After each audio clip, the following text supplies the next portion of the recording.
TV presenta. Hoy en Estación Norte vamos a conversar con José Vargas, quien es estudiante de la licenciatura en Historia de la Universidad Autónoma de Ciudad Juárez, que recientemente ha obtenido el tercer lugar en un concurso que se realiza a través de la Universidad Veracruzana. Vamos a platicar con él al respecto. Seguimos con nuestro homenaje a la palabra en articulado y cerramos con Carrusel. Aquí inicia Estación Norte, la revista cultural de UACJ TV 44.3. Comenzamos.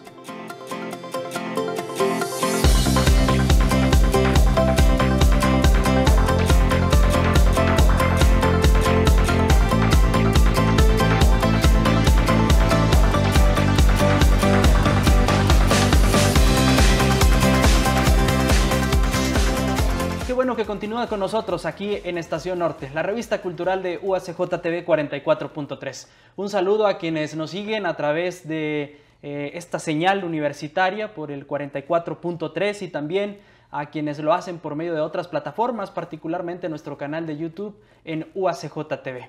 A quienes interactúan con nosotros, muchísimas gracias por medio de las redes sociales. En Facebook y en Twitter nos encuentran como UACJ TV Oficial. Mi nombre es Noé Sánchez Navarro. Me da un placer enorme que nos acompañe en este capítulo de Estación Norte. Hoy nos acompaña José Vargas, quien es estudiante de la licenciatura en Historia, como lo comenté en un inicio. Recientemente ha sido reconocido con el tercer lugar del premio Sergio Pitol en la categoría de Relato. Y bueno, este premio que lo otorga la Universidad Veracruzana a través de la famosísima FILU, la Feria Internacional del Libro Universitario. José, muchísimas gracias por acompañarnos. Bienvenido a Estación Norte. Hola, hola. ¿Cómo estás? Bien, bien. Vale. Tranqui. Muchas gracias. Oye, José, bueno, ya habías estado en UACJ TV, habíamos platicado en otro programa, hoy te habíamos conocido con un proyecto que tienen, del cual también me gustaría que ahorita platicáramos. Eres estudiante de Historia y has participado recientemente en un concurso que organiza la Universidad Veracruzana. Antes de que platiquemos sobre esto, cuéntanos sobre tu interés o cómo nace tu interés por estudiar Historia. Es otro tema de esos chistosos, ¿no? Porque no sé cómo surgió. O sea, la historia siempre ha estado así como que me ha gustado, ¿no? Pero cuando estaba en la prepa no quería estudiar ya nada, ya estaba así como que bien harto de estudiar y todo. Entonces, pues mi mamá y mi papá son los que están ahí que no, que tienes que seguir estudiando y que, pues el típico, ¿no? Uh-huh. Entonces, pues como estaba en una escuela de estas técnicas, uh-huh, bueno, que te dan una de estas especialidades, ¿no? Yo ya no quería seguir con nada que tuviera que ver con eso, estaba en informática. Entonces ya no quería saber nada de matemáticas, ni de software, ni de nada de eso, de ingenierías. Entonces, durante la prepa, pues mucho de lo que hice era leer y escribir, y nomás por hobby. Entonces, hay como un lapso o una laguna en la que no sé cómo lo hice, pero de repente ya tenía la ficha para la licenciatura en Historia y ya estaba entre Historia y Literatura. Y no sé por qué terminé escogiendo Historia. ¿Y qué tal ha sido la experiencia? Pues de todo, ¿no? Buenas y malas.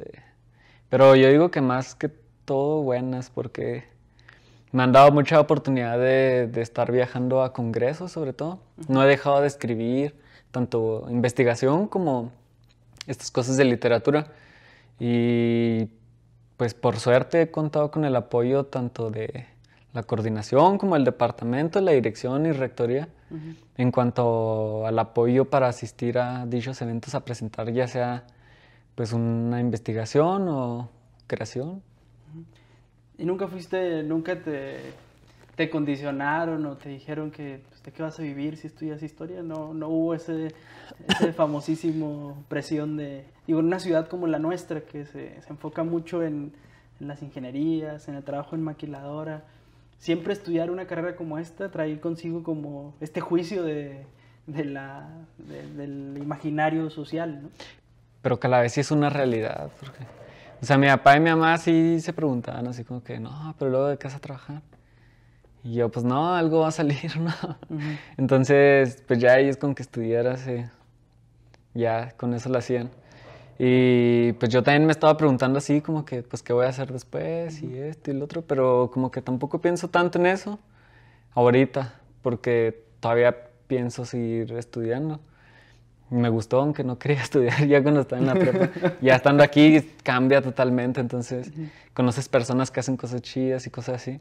Entonces ya ahora quiero seguir estudiando por lo menos un rato más y ya después me preocupo por eso, porque igual y no me quedo aquí para trabajar. Ya. Porque la verdad es, pues, aquí para los egresados de historia, lo más inmediato y lo, entre comillas, más fácil es conseguir trabajo de maestro, tanto en secundaria como preparatoria. Preparatoria tal vez es más difícil, pero esos dos son como que las dos principales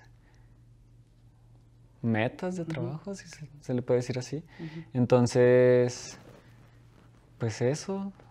Ahorita no me preocupo tanto por eso porque tengo el plan de seguir estudiando, pero si ya no quisiera estudiar o algo, pues sí estaría como en un gran dilema. Y desde tu perspectiva como estudiante, con esta oportunidad que has tenido de viajar, de conocer a gente que se dedica también a la historia desde el campo profesional y laboral, ¿por qué es tan importante la historia en nuestro, en el campo educativo, en cualquier ámbito donde te puedas desenvolver?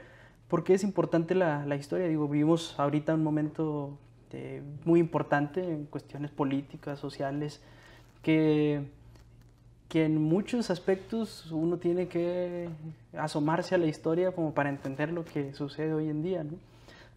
Desde tu perspectiva como estudiante, ¿cómo ves eso?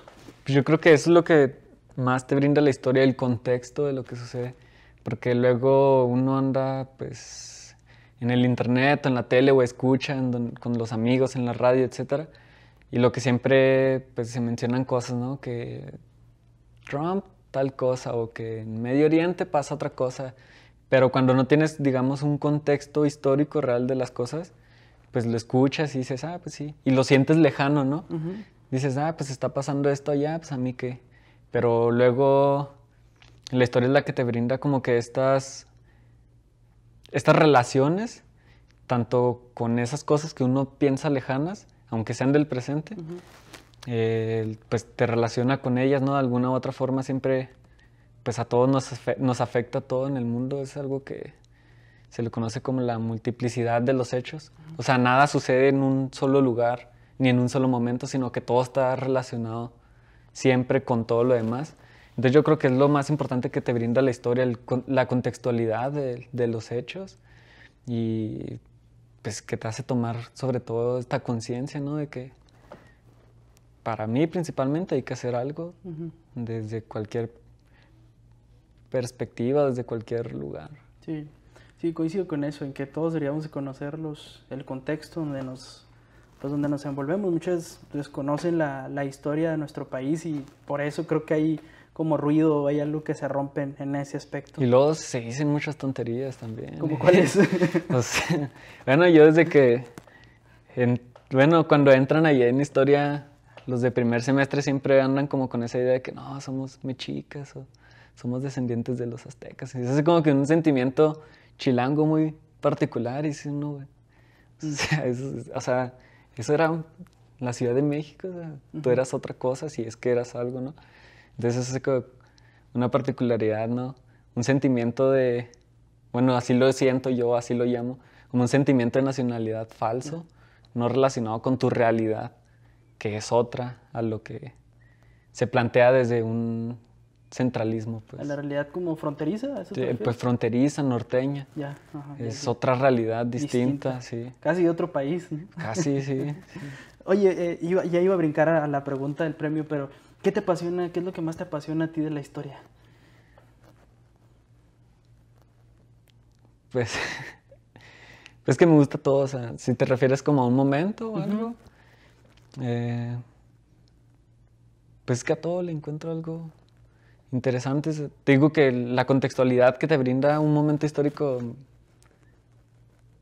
pues es demasiado importante, entonces me gusta todo porque todo te brinda un conocimiento que puedes relacionar con otras cosas, entonces no es así como que le haga el feo a la revolución o a otra cosa, pero pues Lo que siempre ha tenido así como que he tenido mucha relación es el siglo XIX mexicano. Yo creo que es el del que más investigo siempre, aunque está haciendo otra cosa, Vuelve. por todo lo que pasó en el siglo XIX. Yo creo que nunca terminas de aburrirte de eso, porque se está acabando el virreinato, empieza la independencia, y luego después de la independencia llega otro emperador, y luego pierden territorios, y luego guerra con Estados Unidos, guerra con Francia, y luego llega otro emperador Sí, estuvo austriaco, movido. y luego Juárez contra todos, Ujú. pero al mismo tiempo están pasando cosas contra Estados Unidos, contra adentro mismo de México. Y es así como que un caos siempre. Entonces me gusta como que esa parte del caos mexicano del siglo XIX, porque es como un rompecabezas, ¿no? Tratas de hilar las cosas y creo que nunca te aburres. Y además yo creo que es un momento en el que la literatura empieza a tomar mucha importancia también. Bien. Entonces tenemos escritores muy cool como Paino, Altamirano, los clásicos, pero también empieza a ¿cómo le podemos decir? A ser muy productiva también la literatura popular, Ujú. como los folletitos estos que se vendían en 1 centavo, los periódicos, todas estas literaturas que se consideran populares, Sí. creo que también son un buen reflejo de lo que pasaba en la sociedad, y están interesantes, están chistosas a Sí, veces. qué y chido todo. que conectes ya la historia con la literatura. Sí, pues Llevar sí. el brinco. Y de esa parte de la historia, ¿cuál es el escritor que para ti, no sé, más prodigioso, que más te gustó, que en esa parte del siglo XIX a la que tú llamas, ¿no? Pues ahorita estoy leyendo mucho a Altamirano, yo creo. Bueno, Altamirano y Paino, porque Paino tiene una novela que se llama Los bandidos de Río Frío, y es una novela así tremenda, de esta que mete en el género el costumbrismo. Entonces, Paino en esa novela refleja, para mí, a la perfección el siglo XIX de México, porque no solo se basa en una clase o élite social, podríamos decir, sino que abarca todos los personajes. Todo sucede prácticamente en el centro de México, pero abarca personajes desde los hacendados, las vendedoras de frutas, los niños que no tienen escuela ni nada, a los abogados que ya desde ese momento pues son así corruptos, sorry, abogados. Y pues a todos, o sea, como que no se concentran en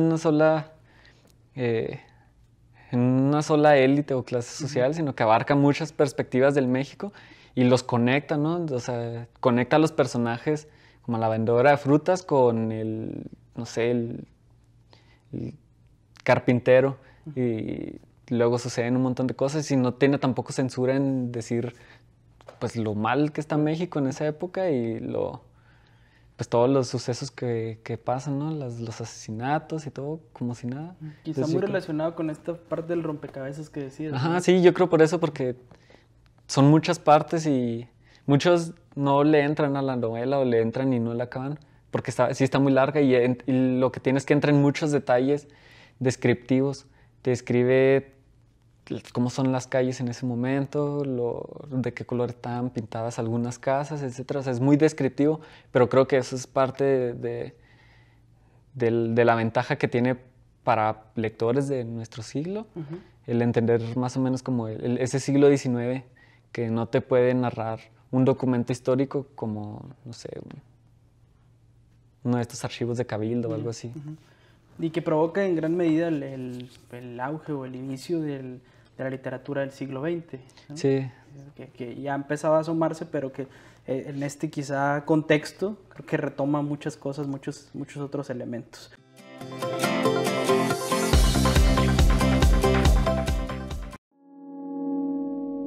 Si sales del país, es mejor que tengas cuidado con lo que dices, pues muchas de las palabras que utilizamos comúnmente no son bien vistas o tienen otra connotación en países extranjeros.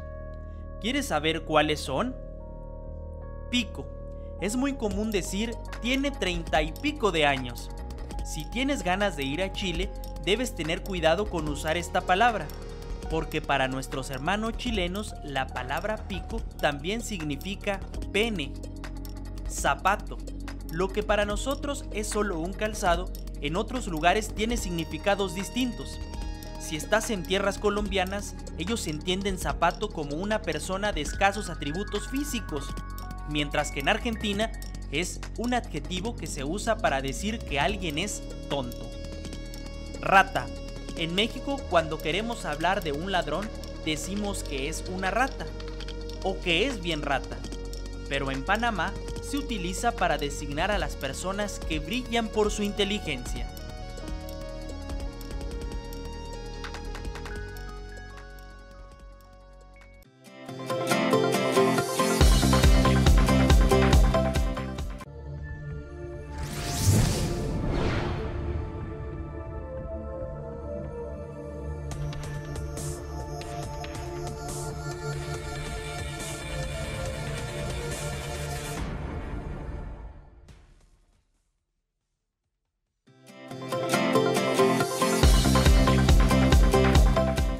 Qué bueno que continúa con nosotros aquí en Estación Norte. Continuamos conversando con José Vargas, quien ha sido reconocido con un tercer lugar en el premio Sergio Pitol, que organiza la Universidad Veracruzana en la categoría de relato. ¿Qué hace un estudiante de historia enviando material para un concurso literario? Pues no sé. Bueno, es, ¿cómo te digo? Un poco como me gustan mucho las etiquetas, ¿no? Desde que porque estudio Derecho no aprendo de esta otra. Porque estudio Historia no hago otra cosa. Entonces, como te decía en el segmento anterior, antes de entrar a la universidad estaba como que en esta batalla entre la historia y literatura. Y no porque entré en Historia dejé de escribir y de leer literatura. Y creo que eso fue una ventaja porque me ayudaba a entender tanto la literatura, momentos históricos, como la historia, digamos, momentos literarios. Y pues fue como, bueno, yo no iba a enviar nada, sino que estaba tratando de trabajar más para otro concurso, pero era prácticamente presentar un libro de cuentos ya, porque te exigían entre 80 y 120 cuartillas de extensión. Y ya cuando se estaba acercando el tiempo dije, nada, no voy a acabar, y ya me agüité y todo. Y una amiga de Orizaba, de Veracruz, ella ganó el primer lugar en la categoría de ensayo el año pasado. Y me dijo, no, pues tú mándalo, o sea, puedes participar, no importa que seas de otra licenciatura y todo, y ya. Pasó el tiempo y otro amigo de Querétaro me dijo, no, sí, güey, vamos a mandar algo y no sé qué. Y dije, nada, pues a ver si pega, porque ya sé que no va a pegar, ni nada, por la historia, por cómo manejo el lenguaje y todo. Y dijo, no, tú, sí pega o algo. Y pues lo envié así el último día, el último día de la prórroga, porque el último ¿Ya día... era prórroga? Sí, porque el último día no iba a enviar. Cerraba un sábado y fui un viernes, pero no tenía sistema en correos. Y dije, no manches. Y el sábado pues cierran, creo que correos como a mediodía o a la 1, algo así. Y dije, no me voy a levantar para ir tan temprano en sábado hasta el centro, porque no vivo cerca. Y dije, pues así ya estuvo. Y ese mismo sábado sacaron prórroga para el lunes. Yeah. Y el lunes también se me hizo tarde y entraba al trabajo a la 1 y no había pues sacado las copias que te pedían, creo que eran 3 ejemplares, ni había hecho nada así. O sea, tenía el trabajo. Y me levanté y todo y se me hizo tarde para llegar al trabajo también. Entonces dije, pues ya tengo el día, llego ahí al DHL o algo y lo envío ya para que no sea un día perdido. Y sí, hice todo eso. Imprimí el trabajo, sus copias, llené la información que me pedían, porque es un concurso donde tienes que participar con un seudónimo. Y pues ya ahí estaba pensando qué nombre ponerle, porque todos mandan así como que pues, seudónimos muy intelectuales o con referencias así muy complejas, según esto. Y como una de los propósitos de mi cuento es la música como elemento narrativo, pues en ese momento estaba escuchando Mr. Brightside de The Killers. Ujú. Y dije, nah, pues le pongo Mr. Brightside como seudónimo y ya llené lo que faltaba de la información, metí el sobre y pasé al DHL. Y estaba bien caro. Y ya no iba a enviar tampoco porque dije, no manches, no voy a pagar 500 pesos para no terminar ganando nada. Y me dijeron, no, pues que aquí está el FedEx también y no sé qué, que va a preguntar. ¿Los de HL te dijeron? No, un señor que estaba Ajá. allá afuera. Porque me dijo, porque me vio entrar y salir con el sobre. Dijo, ¿qué? Muy caro, ¿verdad? Dije, sí, sí está carillo. Dijo, no, aquí está un FedEx, se me hace que está más barato. Y ya fui ahí al FedEx y pues estaba poquillo más barato, ¿no? Ujú, no mucho. Entonces, no mucho, pero estaba más barato. Dije, nada, pues ya estoy aquí, ya no hice nada, y ya, ¿para qué pierdo el día? Y lo envié y todo. Y luego perdí la hoja que me dieron con el número de referencia para registrar mi envío. Y ya nunca supe si, bueno, Sí llegó. entre ese momento y el dictamen, nunca supe si les llegó o no porque perdí la hoja.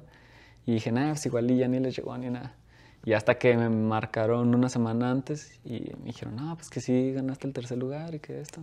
Y yo, nada, pues sí, sirvió. Oye, José, pues es una historia que tendrás que escribir porque todo estaba destinado Sí. a que te ganaras ese tercer lugar. Platícanos brevemente de qué va el relato que mandaste. Bueno, el relato es a cierto punto como una broma a las historias de amor de siempre. El relato está dividido como en 12 momentos Ujú. y está narrado en primera persona, el protagonista hombre. Entonces en el relato este personaje trata de pedirle como la prueba de amor a su novia, pero para él la prueba de amor es que asesinen a alguien juntos, inspirada en esta película de Natural Born Killers de Oliver Stone y escrita por Quentin Tarantino. Entonces, durante estos 12 momentos del cuento se presentan varias acciones y diálogos en los que se refleja la necesidad del protagonista de pedírselo, de contárselo, pero no sabe cómo, no encuentra el momento, no sabe cómo va a reaccionar y todo. Pero a la vez toda esta historia era solo un pretexto para utilizar la música como un elemento narrativo. Entonces es un relato que está lleno de referencias tanto a músicos como a álbums y canciones. Entonces, para quien lo lea y no conozca algunas de esas canciones, pues yo sí que considero necesario que las escuche para entender mejor el contexto de lo que sucede. Y pues a grandes rasgos es eso, el cuento.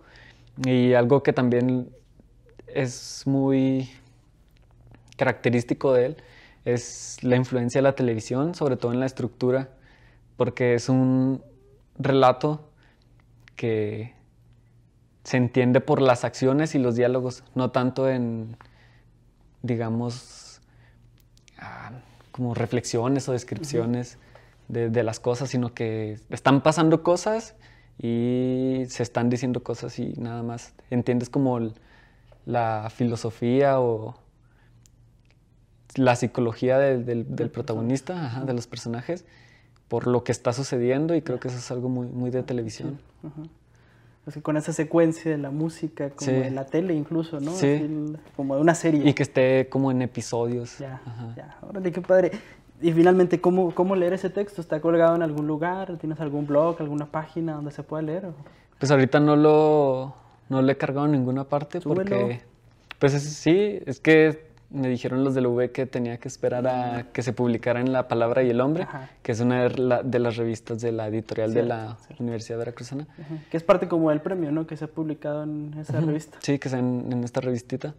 Pero pues a ver cuándo, pues igual sí, Bueno. sí lo subo. Pues debe estar en línea después en Palabra y el Hombre en la revista. Ajá. Y estaría bien que lo compartieras. Sí, pues ahí lo pongo a ver dónde. Órale, pues. José, muchísimas gracias por estar aquí en Estación Norte. Felicidades por este tercer lugar, por toda esta aventura de enviar finalmente ese relato. ¿Cómo se llama el personaje, el protagonista? No tiene No nombre. tiene nombre. Bueno, pues en honor a los The Killers y Sí. demás, bueno, pues ya se envió. José, muchas gracias Sale. por estar aquí en Estación Norte. Sale, bueno, nosotros cerramos capítulo enviando a Carrusel un video que traemos de la red y lo presentamos aquí en televisión para que provoquemos entonces también que usted se asome a otros contenidos, también culturales, artísticos, muchos de ellos que navegan en la red. Uno de ellos lo traemos aquí, a Estación Norte. Cerramos capítulo. Mi nombre es Noé Sánchez Navarro. Muchísimas gracias por acompañarnos. Asómate a la cultura.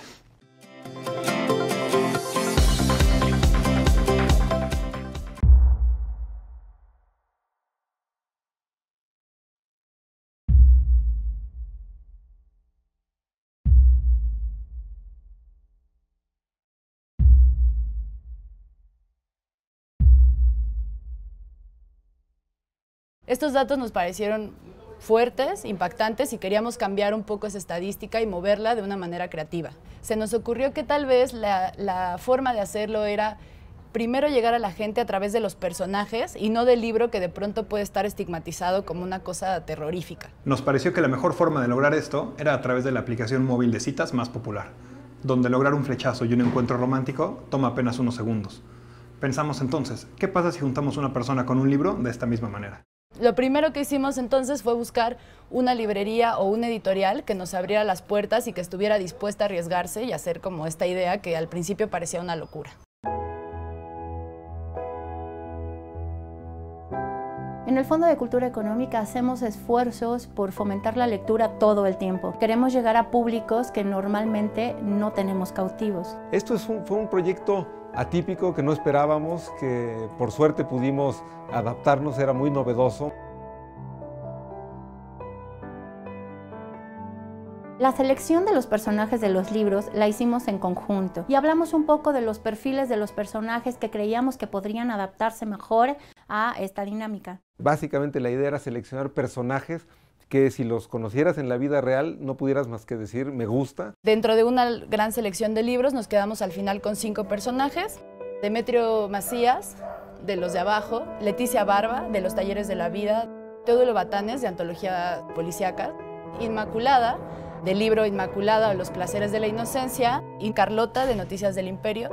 Tomamos los personajes de los libros y les creamos un perfil. Cada que nosotros seleccionábamos o dábamos like a una persona que estaba a nuestro alrededor y esa persona también nos daba like, entonces se hacía un match. Una vez que ya teníamos como el gusto en común, se nos abría una ventana de chat. En esa ventana de chat tú estabas leyendo realmente la novela, pero de una forma en que no te imaginabas, como te podía haber contado la historia uno de los personajes que estaba dentro de ella. De alguna forma, digamos que les escondimos la literatura para que a través de una ventana de chat pudieran tener la experiencia de leer un libro.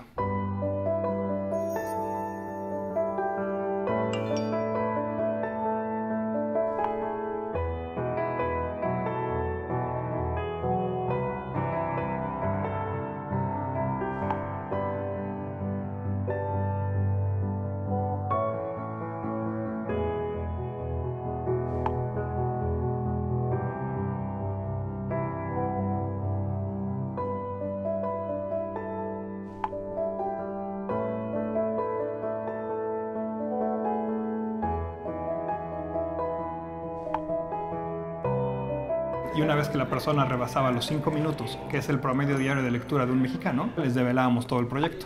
No solamente te habías enamorado de Demetrio Macías, sino también de toda su historia, y entonces podías tener ya una ligera sospecha de que quizá te encantaría todo el libro.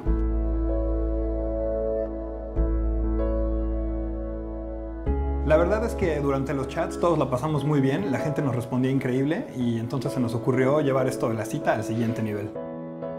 Entonces, agendamos un par de encuentros románticos en un bar y en un parque.